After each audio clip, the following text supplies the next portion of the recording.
এই ধনেশ পক্ষী আমাৰ তিলৈ ৰেঞ্জৰ পৰা 4টি দিছিলে মোৰ হাতত, এজনী মাক আৰু 3টা পোৱালি।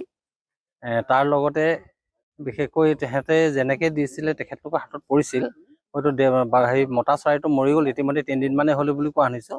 কিন্তু একো খাবলৈ নোপোৱাকৈ সিহঁতে চিঞৰ বাখৰ কৰাত একেবাৰে অৱস্থা বেয়া হৈ গৈছিল। কিন্তু তেওঁলোকৰ ভাগ্য ভাল যে গাঁৱৰ ৰাইজে দেখা পালে লগে লগে ফৰেষ্টক আমাৰ জনালে, তেখেতলোকে গৈ পক্ষীকেইটা উদ্ধাৰ কৰিলে, মোৰ হাতত দিলেহি 4টি। তাৰে ভিতৰত এটি পক্ষী একেবাৰে শোচনী হৈ আছিল, কিন্তু এতিয়া সেই পক্ষীটো নিজে খাব হাতত দিলে খাব পৰা হৈছে, হয়তো আপোনালোকে দেখা পাইছে। বাকী 3টা সম্পূৰ্ণ সুস্থ হ'ল আৰু এতিয়া ইতিমধ্যে তেখেতলোকক মুক্তভাৱে মেলি দিয়া হ'ল।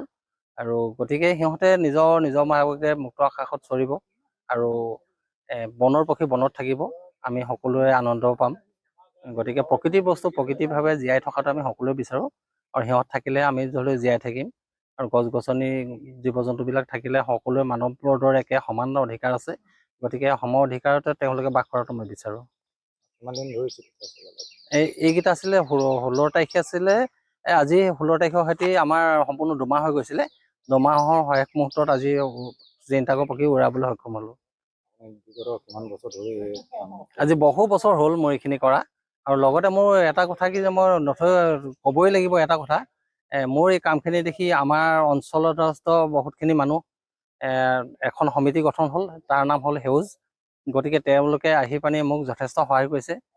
বিভিন্ন ঠাইত তেওঁলোকে সজাগতাৰ কিছুমান কাম কৰিছে যে বন্য পক্ষীবিলাক যাতে নিধন নকৰে, তেখেতলোকক সুস্থ সঁচাইভাৱে থাকিবলৈ দিয়ক, এনেধৰণৰ কিছুমান সজাগতা কিছুমান মিটিং মাটাং কৰিলে।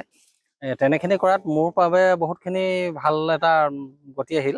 কাৰণ চৰাই চিৰিকটি মাৰিবলৈ যেতিয়া বন্ধ হৈ গ'ল, তেতিয়াহ'লে পক্ষীবিলাক থাকিবলৈও এটা সুবিধা হ'ল। লগতে আমাৰ সমিতিখন তথা মই নিজেও এই গছ গছনি ফল মূলবিলাক ৰুই আছোঁ, যাতে সিহঁতে ফল মূলবিলাক খায়।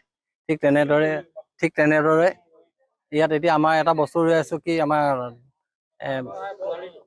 আমলখি পুলি ধৰি লওক, গছ গছনি বিভিন্ন গছ গছনি ৰুইছোঁ, তাৰ ফল মূলবিলাক খাবৰ কাৰণে। বান্দৰৰ কাৰণে মই এতিয়ালৈকে 35 জোপা আম ৰুই থৈছোঁ। বান্দৰে খোৱাখিনি অৱশিষ্ট অংশখিনি পালে আমি খাম, আৰু বান্দৰ ক'লৈ যাব, বান্দৰেতো খাব লাগিব।